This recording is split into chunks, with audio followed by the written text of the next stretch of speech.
I'm life and business coach Samantha Sifring, and this is the Online Business Building Mamas podcast, where you learn how to build a wildly successful business from home while raising kids.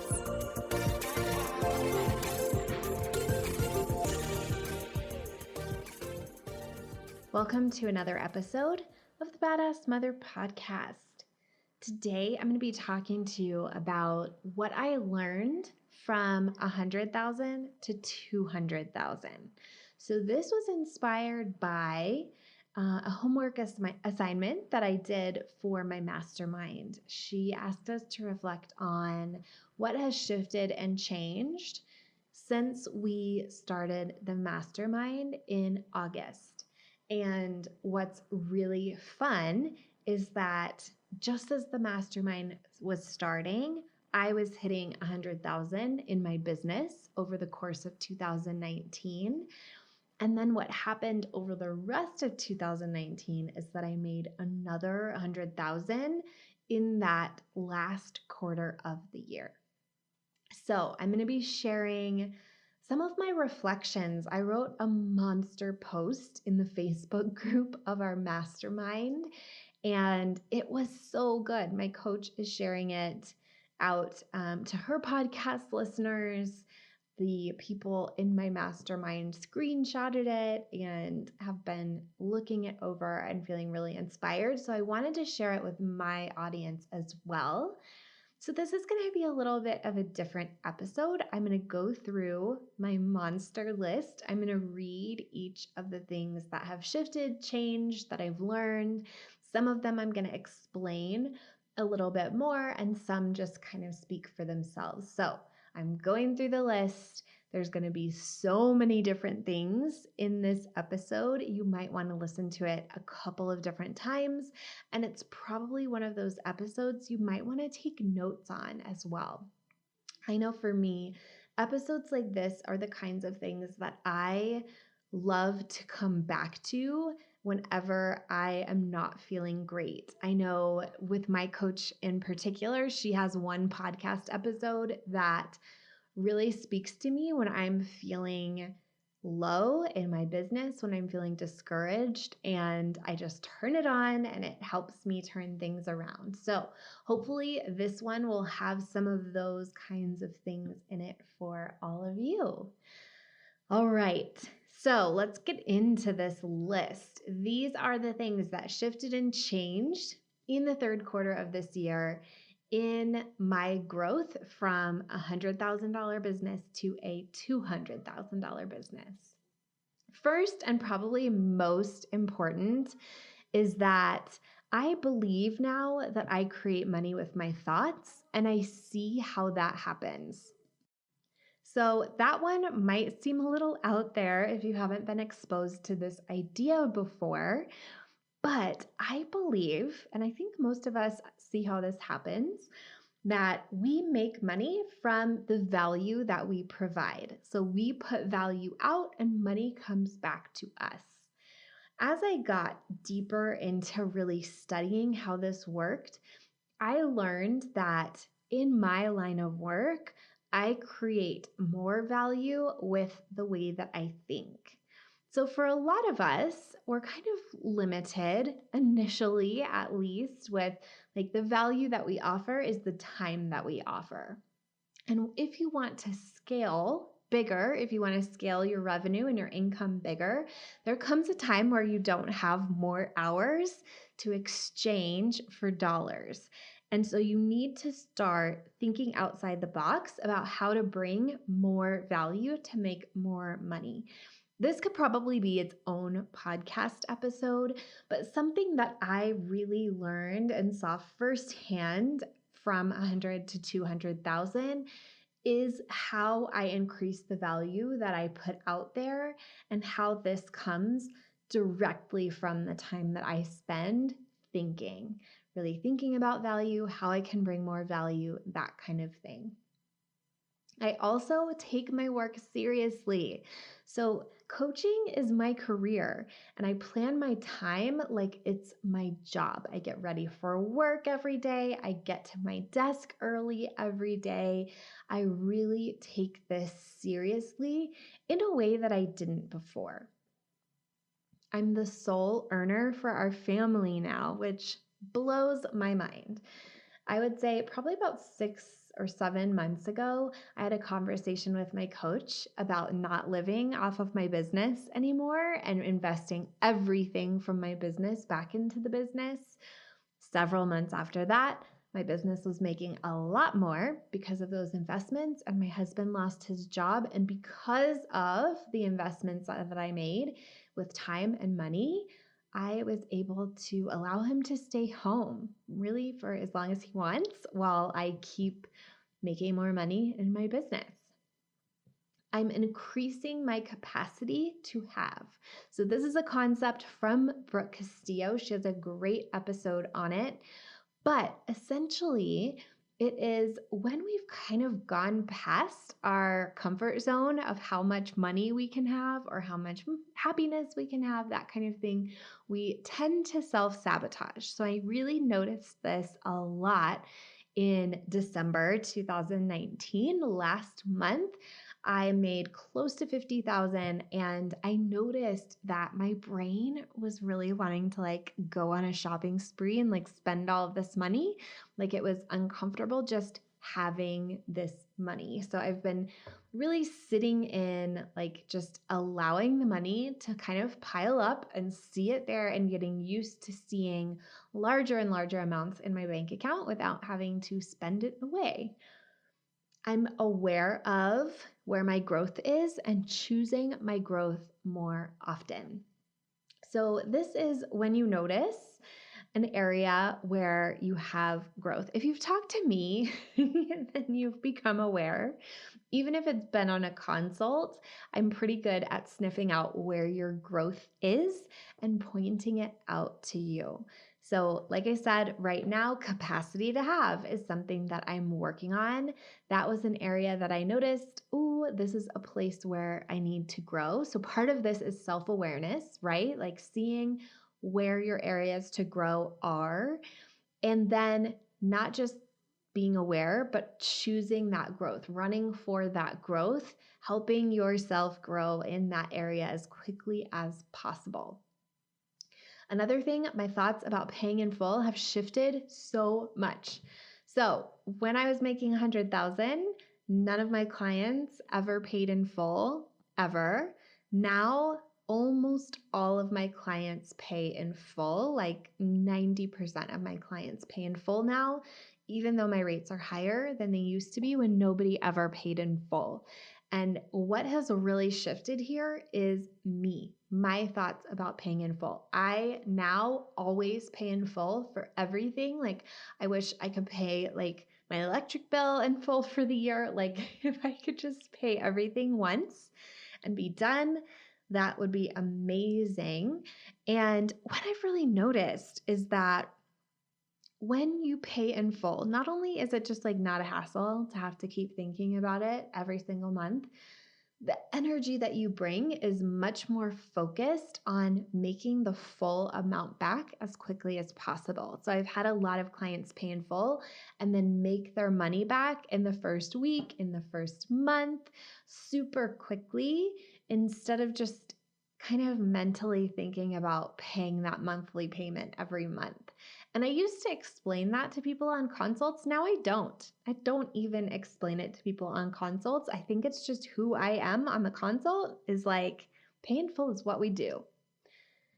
My rates have increased twice since that point, and not just for the hell of it and not because I thought I was undercharging. I think undercharging is the best feeling in the world when you feel like people are getting such a steal and it's such a no-brainer.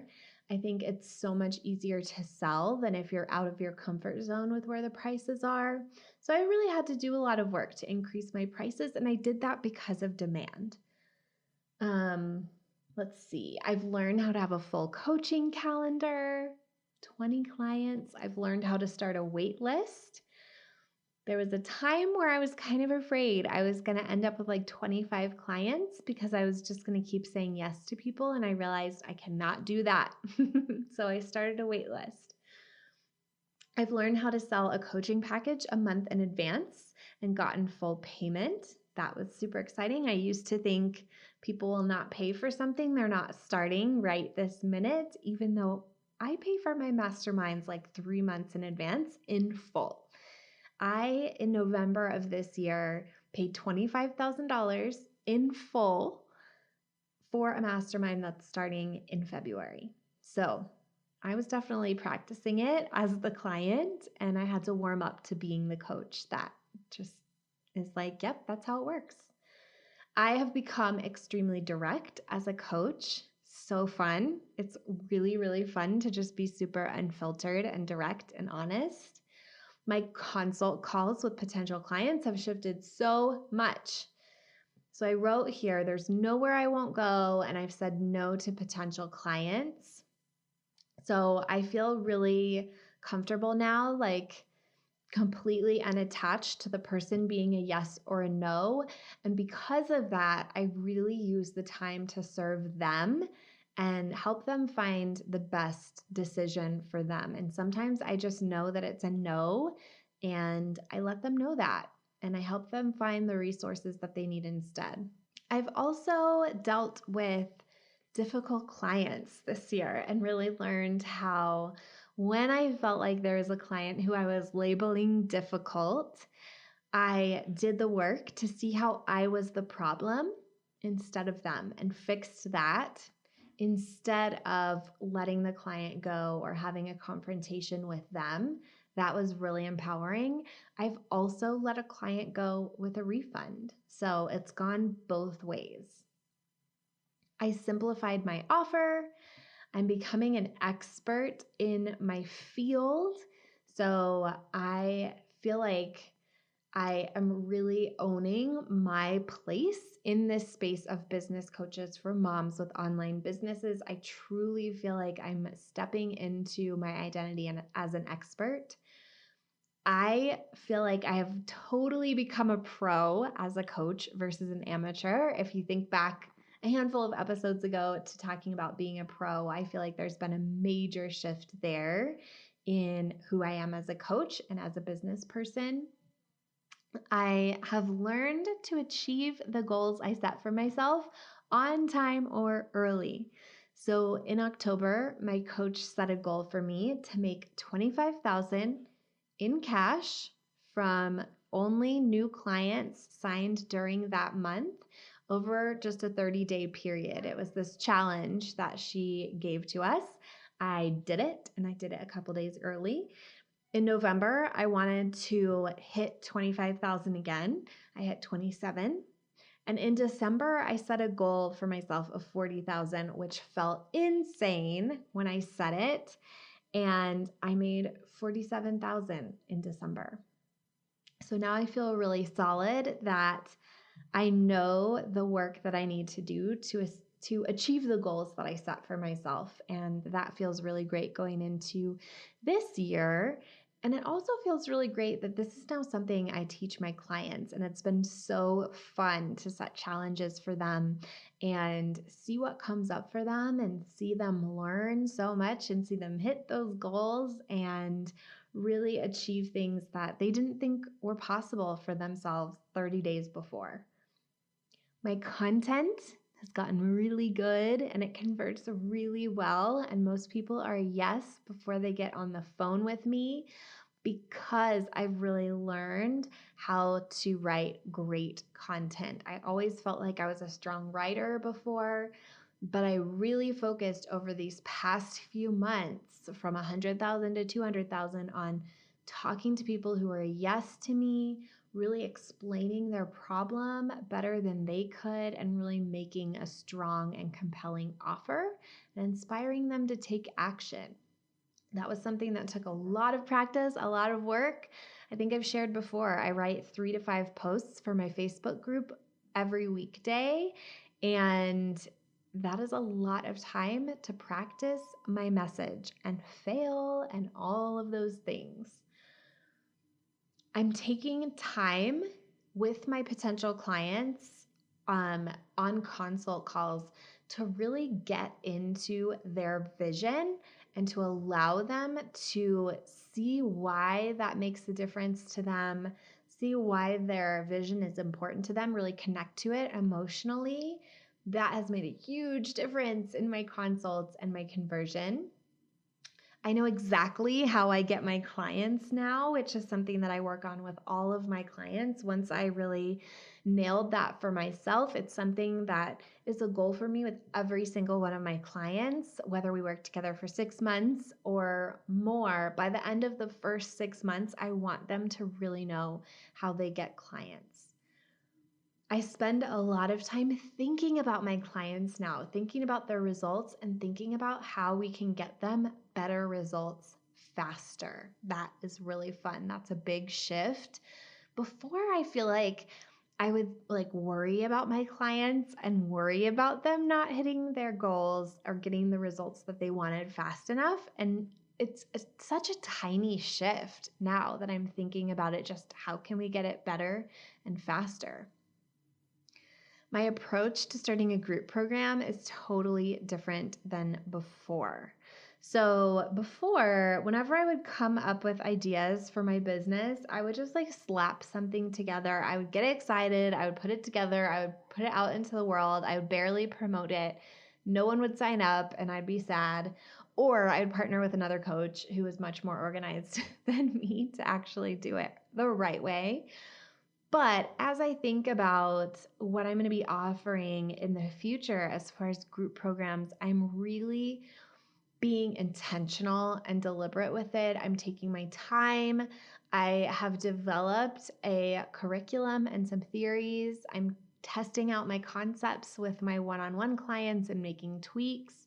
And I'm really taking the time to create something excellent so that when it is ready and when I put it out there as an offer, it is going to be the very best it can be.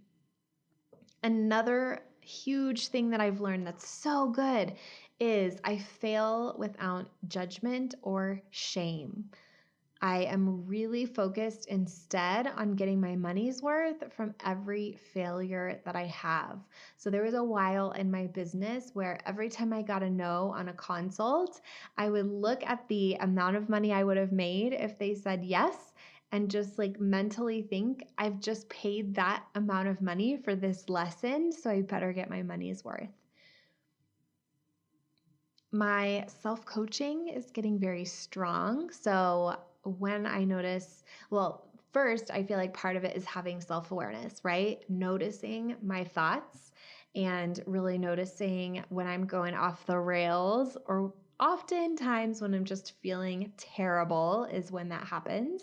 And I'm able to self-correct, self-coach very quickly and not go down the spiral for days and days like I used to. I am looking to super thinking, which I did an episode on a couple months ago, for answers instead of asking others or polling my audience. This is something I'm really passionate about. I do not ask my audience for their opinions about anything that I should do in my business because I am the expert.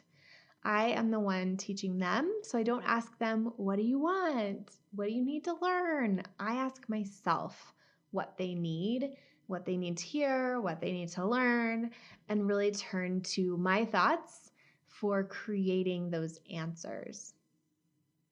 I've talked about this before, especially on the last episode, but I've been diligently studying the materials that my coach puts out there. So first in her entry-level business coaching program, but then deeply once I joined her mastermind. And I think that approach is totally what got me to 100,000, but it's also what got me from 100 to 200,000.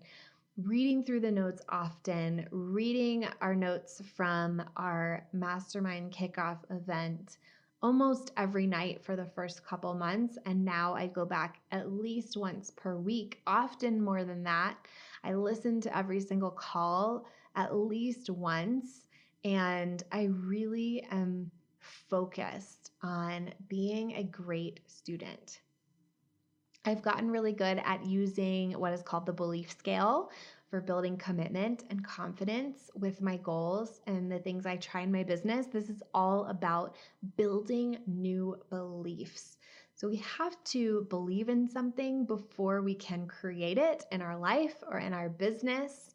And I have this tool that I've gotten from my coach, the belief scale, that has totally transformed my ability to believe new things. And it's something that I've been teaching all of my clients because I think it makes all the difference. I feel calm and certain about my 2020 goals. So if you listen to last week, a huge difference from last year to this year is how I feel about my goal at the beginning of the year. So how I felt about my goal at the beginning of 2019 was it's impossible. And how I feel about the 2020 goal is that's totally in the bag. That's totally going to happen. And I see 2020 as the year that I am preparing to scale to 1,000,000 and really building a strong foundation for what I'm going to do in 2021. And I just feel this like calmness and focus. And of course, there's still drama that I have to do work on. But I feel like a very different business owner, a much more mature business owner than I did before. I'm shifting now to see that I'm in a different phase in my business where it's not about growth month over month over month. So in 2020, I have some months that are going to be maintenance months and some months that are going to be growth months. And I am doing my work to become okay with that because it is really a different phase. I feel like every moment, every month of my business leading up till now has been focused on how can I be bigger than the month before. And it is a different phase of my business now than it used to be. So really learning that as I go forward to multiple six figures and beyond, I feel unattached to clients staying or going. And I feel that I'm willing to risk the relationship for their growth. So I love my clients so much. I almost every single day think to myself and feel like I am mentally shouting from the rooftops that I have the best clients ever. I don't think any other coach has better clients than me. And I love them so much. But I also feel completely unattached to them liking and loving me back and them continuing to work with me. And that allows me to be much more focused on serving them and their growth instead of them serving me. I have to say, from 100,000 to 200,000, this was probably the biggest shift. I used to look to my clients to make me feel a certain way. And a big reason that I had Voxer as a part of my coaching program was so that I could be hearing from my clients more regularly and being like making sure that they were happy so that I could be happy. And I'm to a point now where, first of all, I'm okay if they're not happy because I'm not happy all the time building a business. That's not what we're here for, right? Happiness all the time is not why we're here. But I also am willing to let them go, let them be upset in a way that serves them, if that makes sense. I feel like this has been a major growth place where I've let go of people pleasing as it relates to my clients. So I love them. Of course, I would love to work with them all forever, but my happiness isn't pinned on them. I spend so much more time thinking about people who are a yes to me. I think this is the best secret I can tell you about writing really great content and copy in your business is write it to the people who are a yes to you right now. Don't be trying to convince people who are a no or who are skeptical or like shouting out to your haters. Talk to the people who are a yes to you right now. And finally, what I've learned, is that I can do this. I can make $200,000 in a year, and I can make almost $50,000 in a month, and I can make $100,000 in a quarter. I've learned a lot about what I'm capable of, and it makes me very excited about what's coming in the future for me. All right, mamas, I hope that you've gotten some really good little pieces of value out of that and learned a little bit more about me and my growth over the past year. If you would love more, I would love to hang out with you over on Facebook. I have an amazing Facebook group over there. It's called Online Business Building Mamas, and I would love to see you there. When you request to join, I ask where you found me. So let me know that you're a podcast listener. That is my most favorite thing to see when people request to join, that they are a podcast listener. So let me know that you're a listener, and I will see you over there. If you like this podcast, I want to invite you to coach with me over in my program, Mama to CEO. There's you, and there's the consistent income you want to make in your business, and I help you remove everything standing in between. It's lifetime access for mastering your marketing, sales, time, and everything else you need to have the business and life you really want. Whether it's making your first 1,000 or 100,000, I can help you do it. To join, go to mamatoceo.com, mamatoceo.com.